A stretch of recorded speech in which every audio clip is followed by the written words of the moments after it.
Nous allons faire un autre exercice, donc l'exercice 17 de la fiche formative, qui est sur la deuxième page à droite, en haut à droite.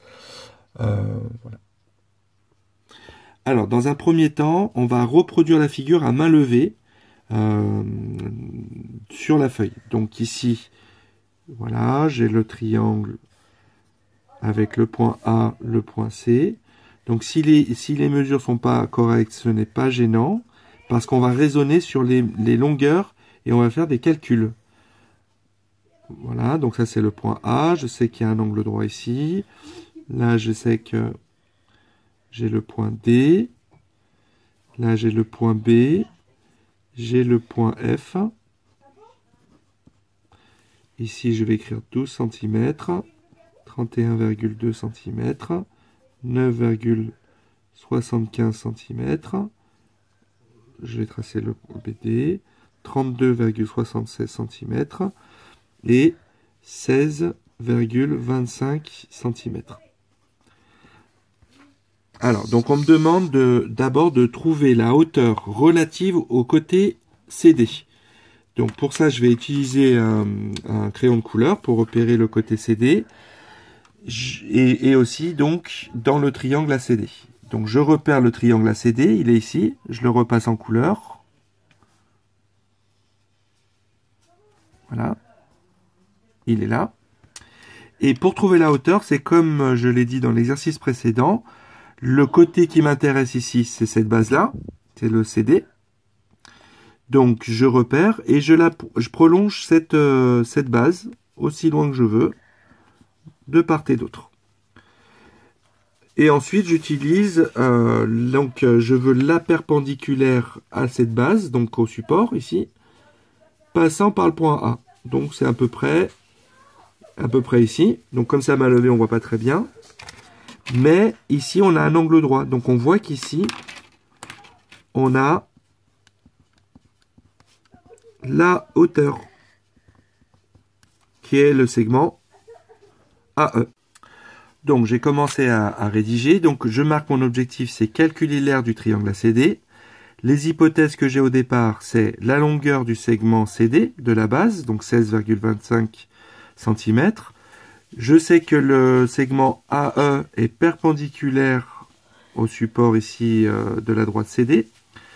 Et je sais que AE, la mesure du segment d'extrémité, le point A et le point E, est de 32,76 centièmes de centimètre. Donc je vais pouvoir tout calculer. Donc comme précédemment, donc je calcule l'aire du triangle ACD. Donc je connais la base.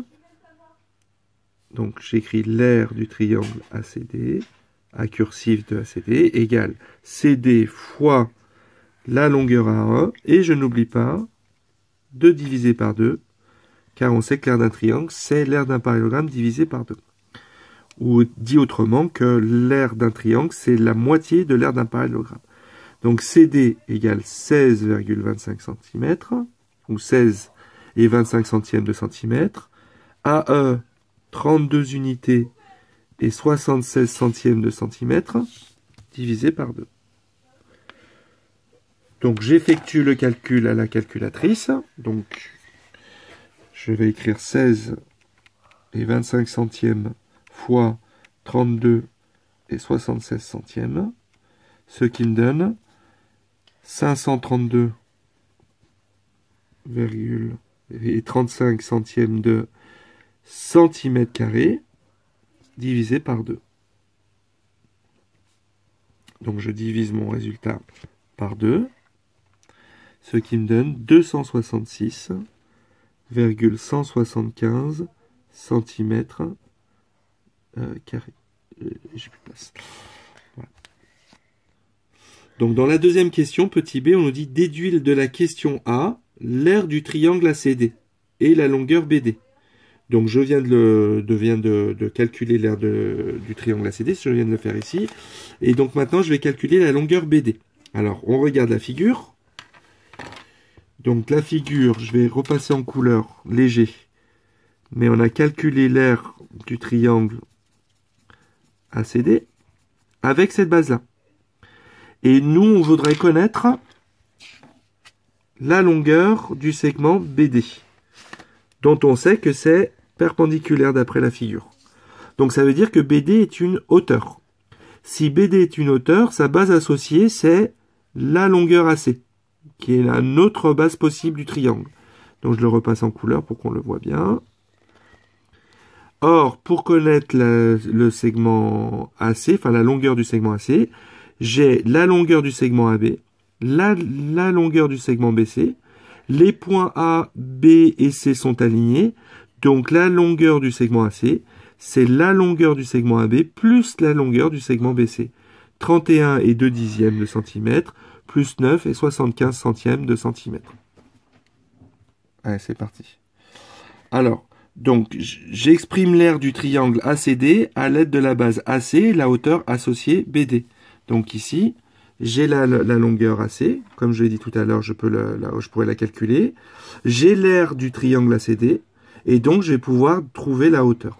Donc ici, j'écris dans le registre algébrique l'aire du triangle ACD, donc c'est AC fois BD divisé par 2. Mais je sais aussi que c'est égal, d'après ce qui précède, de ce que j'ai calculé, à 266 unités et 175 millièmes. Donc je vais écrire ici 266 et 175 millièmes de centimètres carrés. Alors là, nous sommes en face d'un ce qu'on appelle une petite équation, donc qui n'est pas très difficile.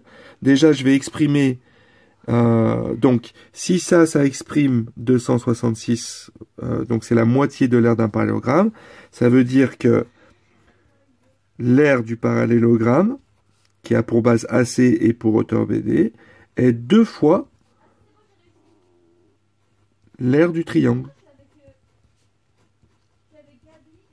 Voilà, donc je vais calculer 2 fois 2, 2 fois 266,175. Donc ce qui me donne AC fois BD est égal à 532,35 cm². Or, AC, on a dit tout à l'heure que c'était égal à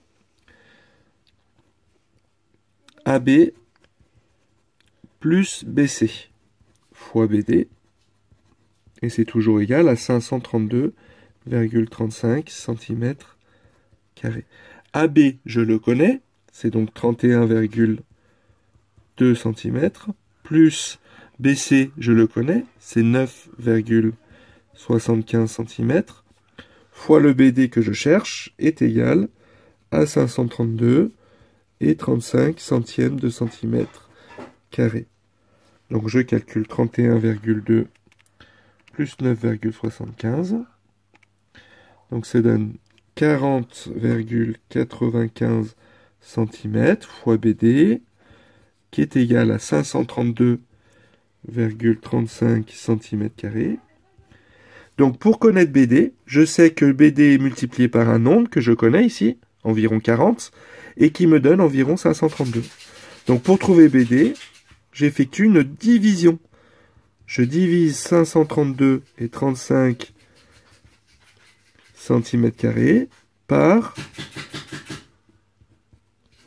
Or, des centimètres carrés divisés par des centimètres, c'est bien des centimètres.